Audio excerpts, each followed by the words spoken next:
Hello students, आज इस video में हम प्रॉपर्टी ऑफ एसिड। पिछले वीडियो में हमने एसिड के बारे में कुछ पढ़ा हुआ था। आज इस वीडियो में हम प्रॉपर्टी ऑफ एसिड पढ़ेंगे।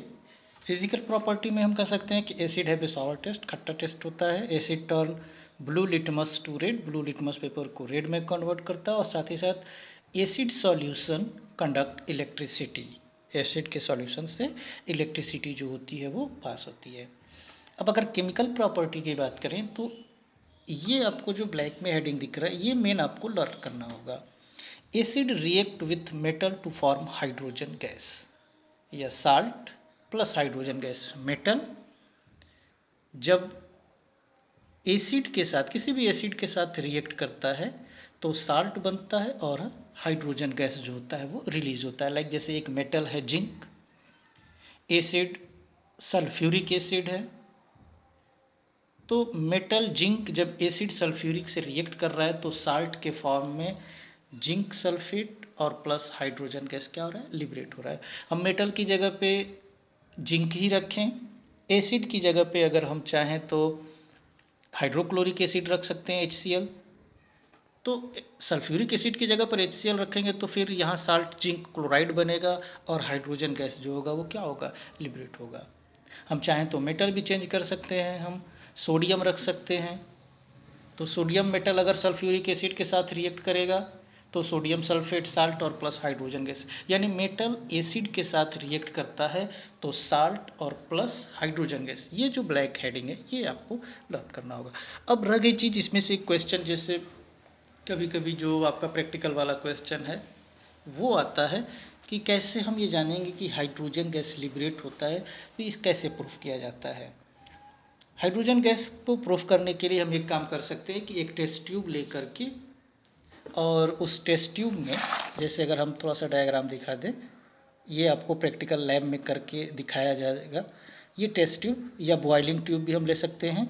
इसमें हम जो आपके बुक में दिया गया मेटल के तौर पे हम जिंक मेटल जो है वो इसमें एक ग्रेनुअल से ले लेंगे और इसमें हम सल्फ्यूरिक एसिड जो है वो डाल देंगे।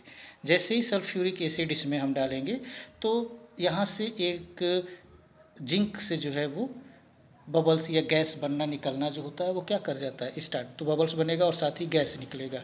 जब वो गैस निकलता है तो ये हम कैसे जान रहे हैं कि ये हाइड्रोजन गैस ही निकलता है, जब माचिस की जो तिली होती है ना उसको जब हम यहाँ पे जलाते हुए लेके आएंगे तो जैसे ही इसके मुंह पे लेके आते हैं तो वो माचिस की तिली जो होती है वो बुझ जाती है और एक साउंड निकलता है, पॉप साउंड।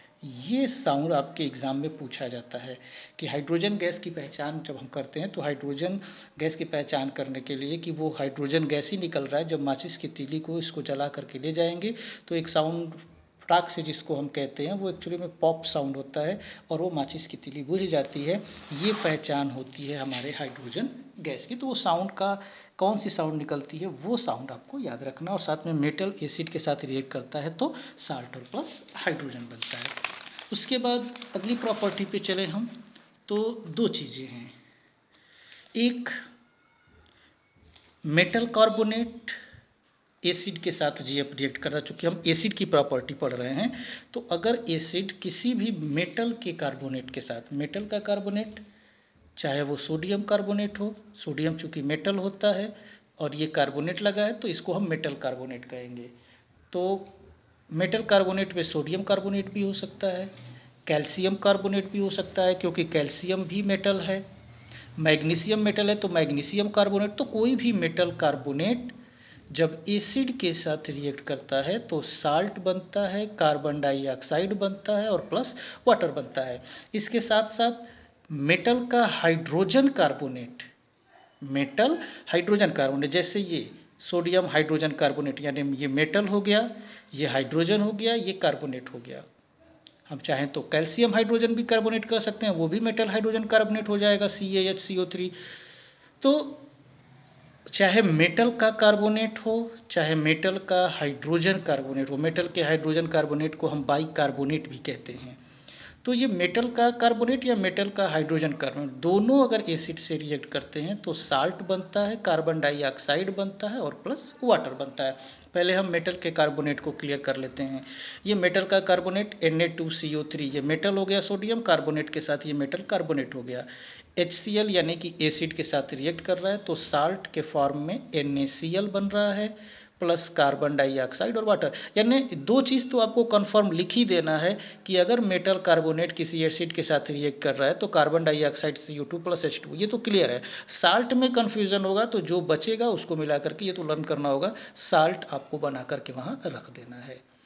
उसके बाद अब सोडियम कार्बोनेट की जगह पे अगर हम कैल्शियम कार्बोनेट रख लें CaCO3 तो फिर ये CaCl2 बन जाएगा, कार्बन डाइऑक्साइड बनेगा, H2O बनेगा। उसके बाद इक्वेशन को हम बैलेंस कर लेंगे।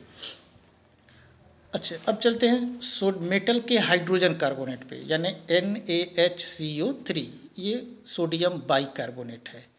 सोडियम बाइकार्बोनेट को भी जब हम या सोडियम हाइड्रोजन कार्बोनेट को भी जब हम किसी एसिड के साथ रिएक्ट कराएंगे तो वही चीज़ ऊपर मैंने देखा है हेडिंग में कि साल्ट बनेगा, कार्बन डाइऑक्साइड और वाटर, बाकी काम बैलेंस का। तो चाहे मेटल कार्बोनेट हो चाहे मेटल का हाइड्रोजन कार्बोनेट हो, ये दोनों एसिड से रिएक्ट करते हैं तो साल्ट बनता है, कार्बन डाइऑक्साइड बनता है और प्लस वाटर बनता है। अब यहाँ से वहाँ तो हाइड्रोजन गैस की पहचान हो गई, यहाँ जो गैस निकल रही है कार्बन डाइऑक्साइड गैस, इसकी कैसे हम पहचान करते हैं? कार्बन डाइऑक्साइड गैस की पहचान करने के लिए हमको लाइम वाटर से कार्बन डाइऑक्साइड गैस को पास कराना होता है। किसी भी एक्सपेरिमेंट में अगर ये जानना है कि कार्बन डाइऑक्साइड गैस ही रिलीज हो रहा है तो उस कार्बन डाइऑक्साइड गैस को हमको लाइम वाटर से पास कराते हैं। लाइम वाटर क्या होता है? लाइम वाटर चूने का पानी जिसको हम कहते हैं, बहुत ज़्यादा सफ़ेद चूने का पानी नहीं होता है, पानी जैसा होता है हल्का सा, यानी चूने को पानी में घोल के और कुछ देर छोड़ दें, ऊपर जो पानी आ जाता है चूना के बैठने के बाद, तो वो लाइम वाटर है।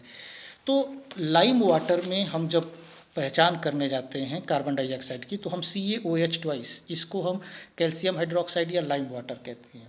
इसमें जब कार्बन डाइऑक्साइड गैस पास कराते हैं तो कैल्शियम कार्बोनेट प्लस वाटर बनता है। अब होता क्या है कि जैसे ही हम इसमें कैल्शियम हाइड्रोक्साइड यानी चूने के पानी में कार्बन डाइऑक्साइड गैस को पास कराते हैं तो चूने का पानी जो होता है वो गाढ़ा हो जाता है। जैसे इस फिगर में देख सकते हो, ये क्लियर लाइम वाटर है, सफ़ेद ऐसे दिख रहा है। जैसे ही उसमें कार्बन डाइऑक्साइड गैस किसी पाइप के थ्रू पास कराएंगे तो ये मिल्की हो जाता है। और मिल्की किसकी वजह से होता है? Due to the formation of calcium carbonate की वजह से। तो ये पूछा जाता है। एक तो ये हो गया कि कार्बन डाइऑक्साइड गैस की पहचान हम कैसे करते हैं, तो कार्बन डाइऑक्साइड गैस की पहचान करते हैं हम लाइम वाटर में उसको पास करा के।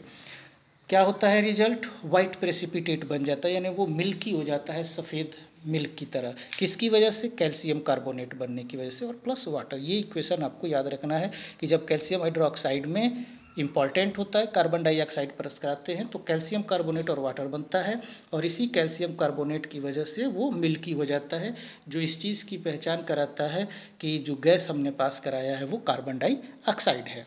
अब इसमें एक क्वेश्चन ये बनता है कि what happen when carbon dioxide is passed through lime water for a longer time? क्या होगा जब हम कार्बन डाइऑक्साइड को हम पास करा रहे हैं कैल्शियम हाइड्रोक्साइड में, तो कैल्शियम कार्बोनेट बन रहा है, लेकिन उसी कार्बन डाइऑक्साइड को अगर लंबे समय तक हम इसमें पास कराएं लाइम वाटर में, तब क्या होगा? तो लंबे समय तक पास कराने का मतलब जब हम पहले पास कराएंगे तो धीरे धीरे पास जब होगा तो पहले राउंड में क्या बनेगा? यही चीज़ बनेगा, यानी कि वो मिल्की होगा। लेकिन लंबे समय तक पास कराने का मतलब ये हो गया कि इसी कैल्शियम कार्बोनेट और इसी वाटर के में ये जो पहले बना है कम समय तक पास कराने में, लॉन्गर टाइम तक यानी फिर और कार्बन डाइऑक्साइड लंबे समय तक पास कराएंगे तो रिजल्ट क्या होगा कि ये कैल्शियम कार्बोनेट लंबे समय तक कार्बन डाइऑक्साइड पास करने की वजह से कैल्शियम हाइड्रोजन कार्बोनेट में कन्वर्ट हो जाता है और वो जो मिल्की कलर होता है कैल्शियम कार्बोनेट का, वो कैल्शियम हाइड्रोजन कार्बोनेट में कन्वर्ट होने के कारण डिसअपीयर हो जाता है। तो यानी क्वेश्चन ये है कि अगर हम लंबे समय तक कम समय तक पास कराते हैं तो कैल्शियम कार्बोनेट बनता है जिसकी वजह से मिल्की होता है, और अगर लंबे समय तक कार्बन डाइऑक्साइड गैस पास कराते हैं तो फिर ये इक्वेशन, यानी इसी में हम कार्बन डाइऑक्साइड और लंबे समय तक पास करा रहे हैं तो ये कैल्शियम कार्बोनेट जो है वो कैल्शियम बाइकार्बोनेट में कन्वर्ट हो जाता है और वो जो मिल्की कलर है वो डिसअपीयर हो जाता है। ये सबसे ज़्यादा इंपॉर्टेंट क्वेश्चन है, इसको आप बुक से स्टडी कर लोगे। तीसरी जो प्रॉपर्टी आपकी है एसिड रिएक्ट विथ बेस, ये तो कॉमन चीज़ है, आप लोअर क्लास में भी पढ़े हो कि एसिड किसी भी बेस के साथ रिएक्ट करता है तो साल्ट और वाटर बनता है, जैसे NaOH plus HCl NaCl plus H2O, जिस प्रोसेस को हम न्यूट्रलाइजेशन रिएक्शन के नाम से क्या करते हैं, जानते हैं। उसके बाद जो अगला है वो है metal oxide plus acid. Acid react with metal oxide, तो हम ये भी जानते हैं कि मेटल का ऑक्साइड नेचर में बेस होता है। तो जब मेटल का ऑक्साइड यानी CuO, ये मेटल का ऑक्साइड है, चाहे CaO मेटल का ऑक्साइड है, ये नेचर में कैसे होते हैं, बेस। तो जब ये नेचर में बेस हो गया और एसिड के साथ रिएक्ट कर रहा है तो एसिड और बेस आपस में रिएक्ट करते हैं तो साल्ट और वाटर का क्या होता है, फॉर्मेशन होता है। उसके बाद acid have corrosive nature, acid जो होता है वो कोरोसिव होता है, जला सकता है। इसमें एक जो क्वेश्चन बनता है इंपॉर्टेंट एक यहाँ पर है कि acid are never stored in metal container, acid को कभी भी मेटल के कंटेनर में यानी मेटल से बने हुए बर्तन में हम नहीं रखते हैं। क्यों? क्योंकि हमने फर्स्ट हेडिंग ही पढ़ा था कि एसिड जो है वो मेटल के साथ रिएक्ट करता है। तो अगर किसी एसिड को हम मेटल यानी लोहे के, एल्युमिनियम के, कॉपर के बर्तन में रखते हैं तो वो एसिड उस मेटल्स के बने बर्तन से, अगर लोहे के बर्तन में रखते हैं या एल्युमिनियम के बर्तन में रखें तो एल्युमिनियम क्या है, मेटल है, वो एसिड के साथ रिएक्ट करेगा और they gradually corroded and eat up metal continue, वो लगातार मेटल के साथ एसिड क्या करेगा, यानी एल्युमिनियम के बर्तन में रखेंगे तो वो एसिड उस एल्युमिनियम वाले बर्तन में एल्युमिनियम से रिएक्ट करेगा और उसको धीरे धीरे खा करके ख़त्म कर देगा। इसलिए हम एसिड को ग्लास या केरामिक्स या प्लास्टिक्स के बने हुए बर्तन के अंदर क्या करते हैं, रखते हैं।